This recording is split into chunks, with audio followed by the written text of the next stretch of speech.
ژنرال الکساندر هیگ فرمانده سابق ناتو چی میگه؟ شاه ایران انسان درستکار و بیگناهی بود. او با انقلاب سفید زمین ملایان را گرفت و به مردم خود داد و ملایان و زمینداران دشمن شاه شدند.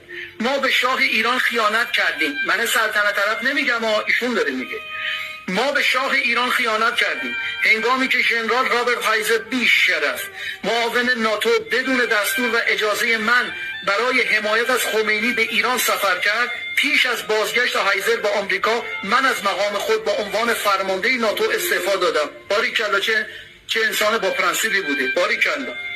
جیمی کارتر یک ابله نادان بود که گمان میکرد همه چیز را بهتر از دیگران میداند، در صورتی که هیچ چیز نمیفهمید. یعنی یه طویله یا بوالعلفی بود، هیچی پشت ابر نمیمونه.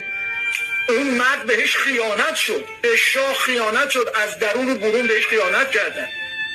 شاه بهش خیانت شد، به اعلیحضرت خیانت شد. همین یه ذره نونم که امروز سفرمونه دولت سر اون خداست. اون خدا رفت که برکت رفت، که ناموسمون رفت، که شرفمون رفت. اون خدا بود. خدا به شرافت بشری سوگند. شاه پهلوی خدای ایران بود.